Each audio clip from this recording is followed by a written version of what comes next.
Welcome to the Boxing Talk Show, fair but firm, with the Hall of Fame boxing referee. I'm Joe Cortez and co-host John Zemel for all of Las Vegas. Come on, guys, let's touch them up. Clean fight. I'm Joe Cortez, fair but firm. Well, welcome to the Fair but Firm Show here with Joe Cortez and my co-host John Zemel from Las Vegas, Nevada, the boxing capital of the world. And of course, you know, the entertainment capital of the world. And one of the things I must say, John, here in Vegas, some of the best restaurants, best food we have in the world. I've been around the world many times, but Vegas has some of the best. We absolutely do. Best restaurants. We could do a whole show one time just about the food. Yeah. The food here is unbelievable. Oh, the ref and the chef, huh? The ref and the chef, yeah. All right, we got to do that one day. Yeah, that'd be cool, man. I like that. Absolutely. Well, you know, this past weekend we had some interesting fights. Nothing to really brag about, because the names on paper look a lot better than what the fight itself. I mean, you know, you got Eubank Jr. and Degale. I mean, on paper, that's a good fight. I was expecting a much better, you know, finesse type of boxers type, but it was more clinching than anything. I must have counted at least 100 clinches in the whole fight. Someone did a count and they said 133. 133, okay. That was just that Degale initiated alone. Yeah. Well, now, is that on Degale being old and slow? Is that on the matchmaker? Sadly, is that on the referee? It's a fight. It's the kind of opposition you have. And especially when you have a southpaw fighting a right-handed fighter, that happens a lot. But sometimes the referee got to start taking some points and stop the action and get into their face and tell them. Anymore, there's stuff what you call excessive holding. Mm-hmm. And then, you know, it was just like somebody punched you like behind it. Yeah. It was just too much. I don't Over see 100, that. 130, that's crazy. Well, the referee should have stopped, tell time, brought it to their attention, bring them both together, tell them, you keep up with this nonsense, excessive hold, I'm going to start taking points, or I may disqualify both of you, you understand? And then they get them at least a little nervous, get their attention. And if they don't stop, then you go into the corner in between rounds. You go into the corner, you tell them, I told you already, next time you continue with excessive holding, I'm going to start taking some points. Yeah. You understand? Now, but you got to do that at the beginning. Yeah, of course. Don't wait till the last rounds. It's too late. It's too late at that point. They already got a precedent. Yeah. Do you think that might have had something to do, that over 130 holds from Degale? Do you think that had something to do with Eubank getting fed up and body slamming him when he tried to clinch him again? No, it's just a kind of a fight that the style, and I think the referee should have taken more action. You ever seen something like that before? It was just a little bit out of hand. It's a little too much, at least in the last couple of years. I know I'm seeing that. But when you get the guy you slam, man, I thought I was watching WWF or something. Yeah. The UFC? I thought I said, what's going on here? What's happening? Ground and pound. You know what time it happened when Prince Singer met for Marco Antonio Barrera? Hey, who was the ref in that fight? I think it was me. Yeah. And Marco Antonio Barrera, they grabbed Prince Singer grabbed him and pushed his head into the corner post, and I took a point from Barrera. Another time they both slipped, they fell on the canvas, they started punching each other on the ground canvas. And pound. Yeah, and I had to go try to break him up on the canvas. I said, man, I'm in a wrestling match or what? They were ahead of their time. They were trying to get in the octagon. Yeah, but that was the first time that Prince Singer was taken to school, and Barrera, you know, really outboxed. I got a question, because we said last week that if Eubank wins this fight, they will be saying, well, Degale was just old and he was bad. And if Degale wins this fight, they'll be going, well, Eubank was been a bum since forever, blah, blah, blah. When you came away from this fight, did you get more of an impression about how bad Degale is now? About how good Eubank seems to have gotten? Because he landed more than double the amount of punches. Yeah. Or was this just an ugly boxing match? Well, not only was an ugly boxing match, I don't like the scoring. It was an ugly scoring, too, because one of the judges gave it to Degale. Yeah, he gave 114, 112. So I'm saying, what's going on? Knockdowns. I said, what's going on here? You know, I mean, this is not right. So no, it was not the best fight to watch. It was kind of boring, and I think that the promoters themselves said, "Oh my God, what kind of a fight we put here for the fans?" Did you see any improvement from Eubank Jr. from when he lost to George Groves 2 fights ago? Well, or does it seem like the same old Eubank just fighting an old man? No, I think he looked a lot better. He looked better to me too. Yeah, but more polished. You know, Grove and Degale fought back in 2011, and Grove is calling out. Degale telling me he should retire now. Grove says he should. Yeah. Grove's just retired, so maybe he thinks everyone should do it. Yeah. Maybe they have a retirement contest. I wish they would, like a retirement tour. Yeah, a retirement tour. Yes, right. And people will buy that too. I would buy it. Yeah, fight for the ages. That's so funny. Speaking of people who should retire, Bermain Stervern came back to fight in the undercard against Joe Joyce, the up and coming guy who's 5 years older than me. And Joe Joyce was 7-0, but a 33-year-old prospect. He'd been in the Olympics. He's not young, but he's new. And personally, he didn't impress me at all with what he did against Taverne. He put him down, I think, the 8th, right?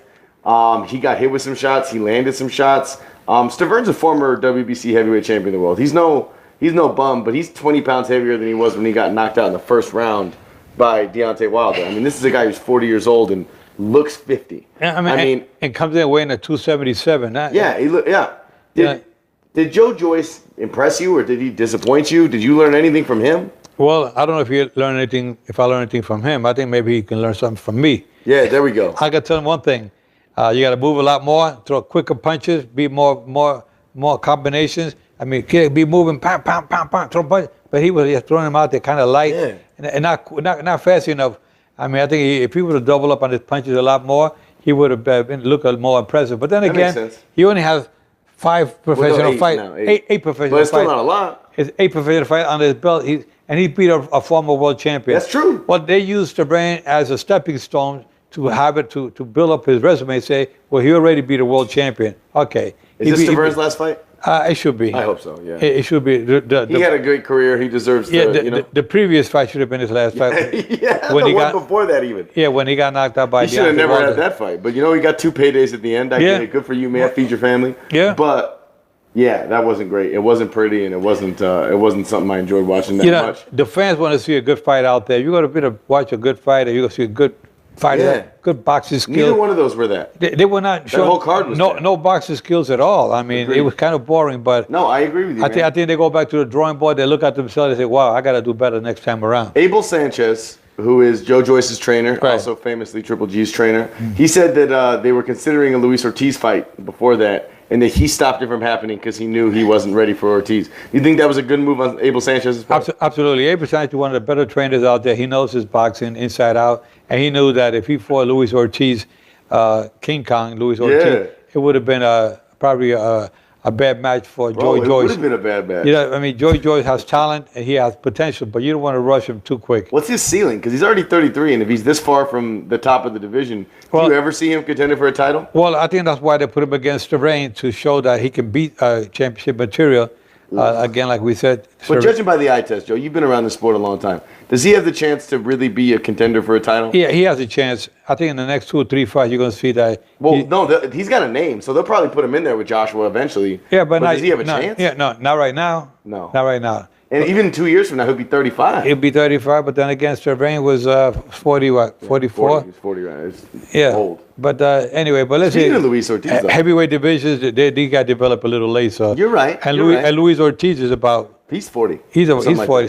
He's old. I think he's 40. I think they sort of call it the heavyweight division. They should call it the old timers. The old timers division. Old timers division. Well, then you'd have a reason for your comeback. Yeah, we could get it.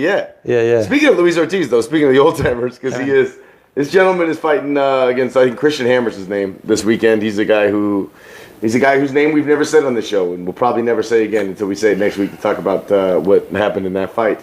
But Luis Ortiz says he wants a Wilder rematch. Luis Ortiz has been doing his job every step of the way forever. He has had those the drug test failures, but that goes back to high blood pressure because he's 100.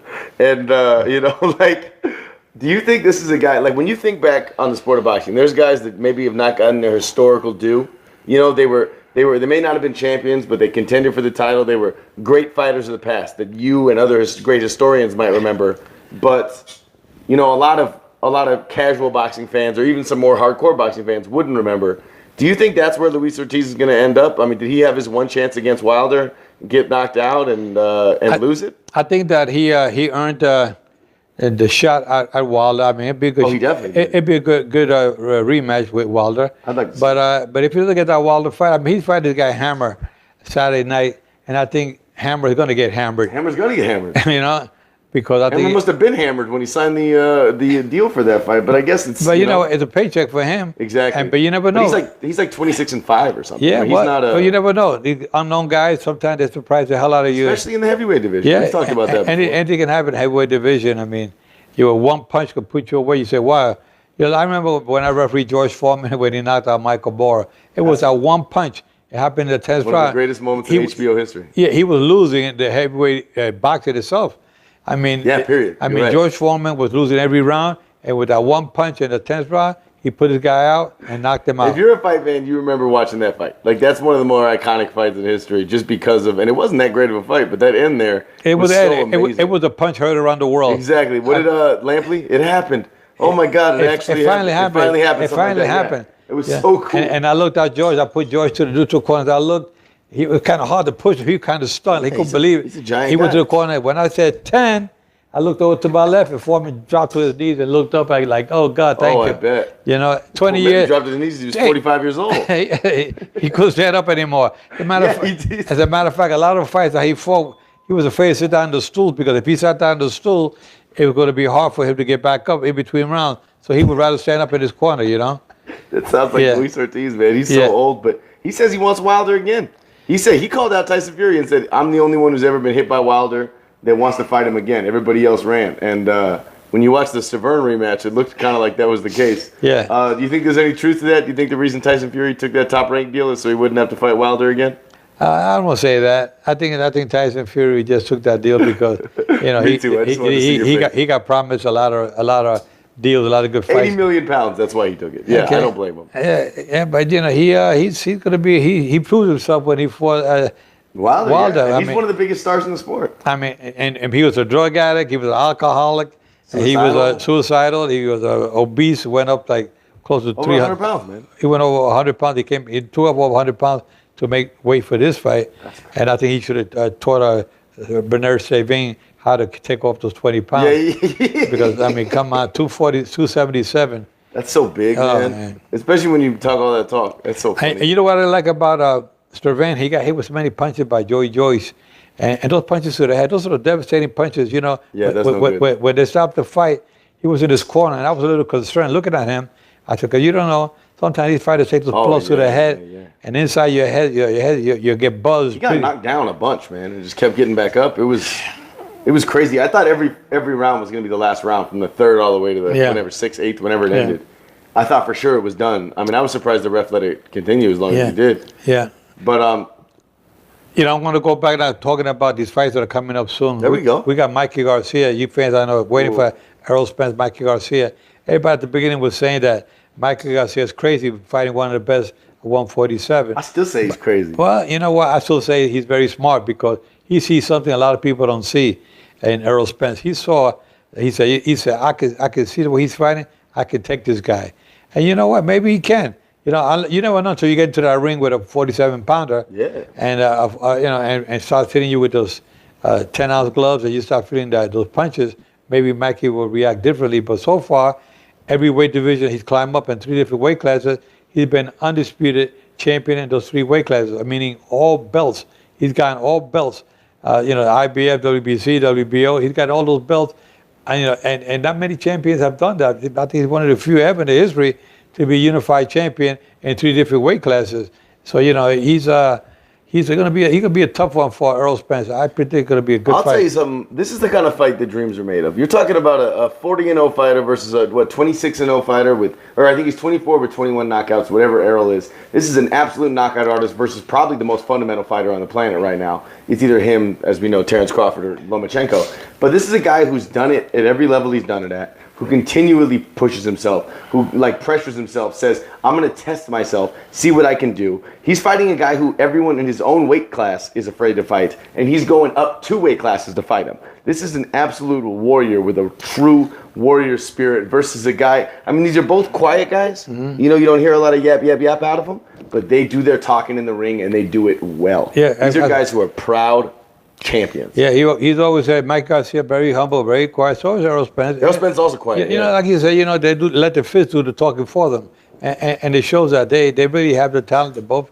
undefeated, and they both want to be recognized as the best pound for pound in boxing. This could very easily be the fight of the year, right? I mean, very easily. No question about it. Yeah. It could be the upset of the year because a lot of people, I would say 80% of the fans think that Errol Spence Jr. because he's a solid one. If Mikey Garcia beats Errol Spence, then he's the number 1 pound for pound fighter on the planet, and it should be probably the upset of the year. I mean, that's crazy. I mean, right now, what was the upset of the year? Probably what happened to Linares when Cano knocked him out in like the first or second. That fight. Yeah, well, that could be one of them. Yeah, it was one of But them. it's still early in the year to. No, I'm saying that's what I mean. So We haven't far. had that many big upsets. Right, not yet, but that could definitely Mikey Garcia and Earl Spence could be one. And of course, I see Wilder fight some top contender, whether it's Anthony Joshua, which is most likely not going to happen this I don't year. think he's fighting either of those guys You right know? away. But the dream fight for the fans is what? Well, I was gonna say we got good news though. We got good news. Speaking of wanting like one of these dream fights, Yeah. Triple G looks like he's signing with DAZN, and he's gonna get paid. We're looking at $15 million for a first fight against I forget who they say, it was somebody. But the second fight is the Canelo rematch in September. Canelo Alvarez, after all the stuff we said about him, could have to fight Danny Jacobs in May. And by we, I mean me, of course. I'm taking right here. And not that I said about him, but once he signed that DAZN deal, I thought we were getting a lot of Rocky Fielding fights. And instead, his second fight could very well be against Danny Jacobs in May, followed by his third fight in a trilogy rematch against the other best middleweight in the world in Gennadiyevich Golovkin. Triple G. But you know what?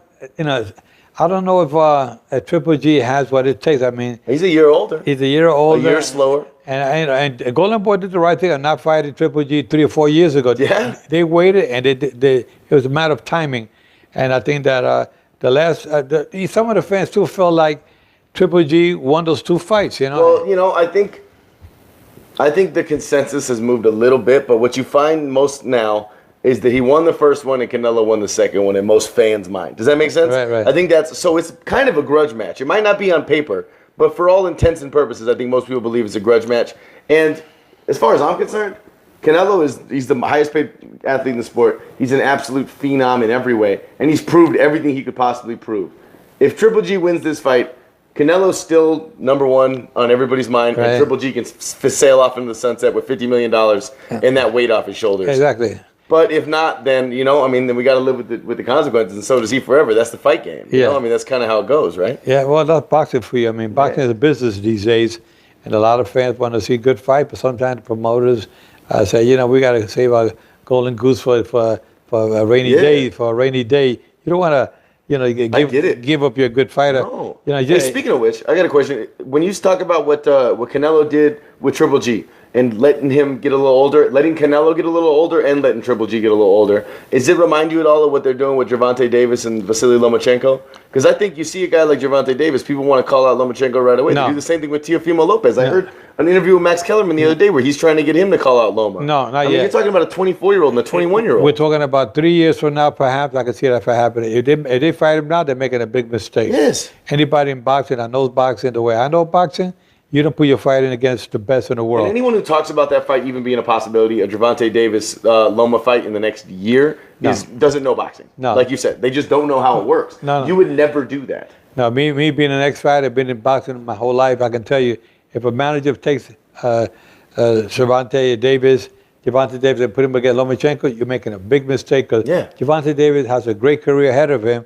He could ruin it by throwing him against. He could be the face of boxing soon. Yeah. I mean, he's got the tools in a lot of ways. He's got it all, but don't throw him against the best pound for pound against out there. a 2-time Olympic champion, a guy who was 396-1 in the amateurs before coming in and winning 3 belts in 18 fights. I mean, what are you doing? Or 12 fights, I mean. Yeah. You don't want to put him against. You would never do that, man. Yeah. No. But boxing is boxing. Sometimes you see some teams that go on the fever say, "Oh my God, what the heck happened there?" But I got to give it to Triple G. The only reason Triple G would take that DAZN deal over the PBC deal is because he wants the Canelo fight. Right. And I love when fighters want the best fight possible. Don't you? Absolutely. It's the most beautiful thing in the world. No question. That's why I love what Mikey Garcia's doing. Exactly. And I love that. Well, he goes to show he's a warrior. Oh my God! He's a true champion inside the ring, outside the ring as well. So there's been some speculation that whatever happens, whether he beats Errol Spence or loses to Errol Spence, that it'll take a lot out of him. You know what I mean? Like that'll be kind of it'll. Do you see that where it hurts? They get hurt from it? Absolutely not. Either one. Whoever loses doesn't mean that he's finished. He's like Luis Ortiz when he fought Deontay Wilder.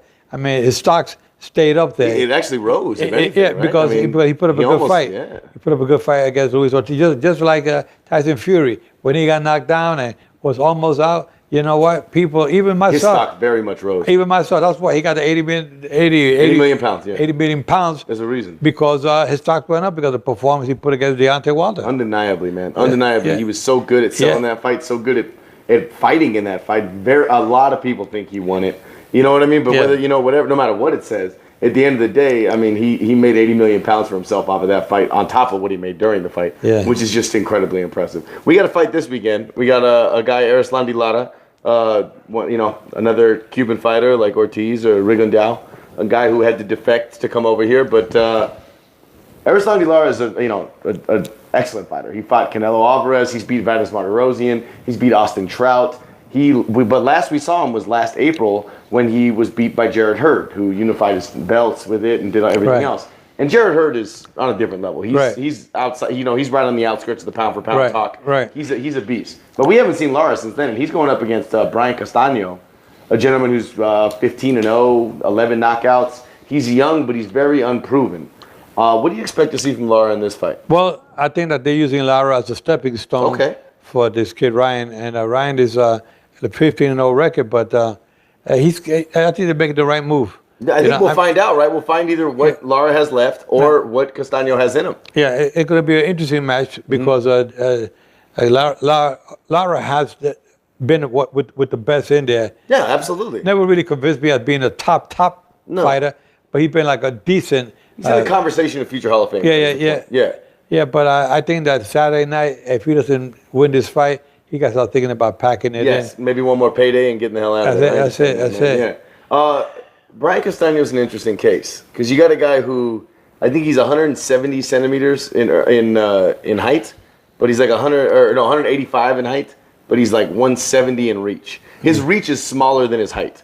Even the biggest estimates have his reach being. Do you know any other time that's happened? Normally fighters have, Mayweather famously very short but very long reach. Yeah. A guy like Castaño, do you see that hindering how high he can get in the sport? Well, he got the height. He got height. Oh, he's tall. He's but he got short arms. Short arms, yeah. They got a program out there now. They call it the stretch arm program. You get your arms, you tie them around the wrist, and they pull them for about half hour each day, and you can get the reach because that's just part of your training. It was part of one of my creations. One of my inventions. You got to. I didn't even know we were doing a commercial for this thing right now. that I'm having. You got to make those arms a little longer, man. What's wrong with these guys, No, for real, though. That's not good, right? That's bad. No, but you know what?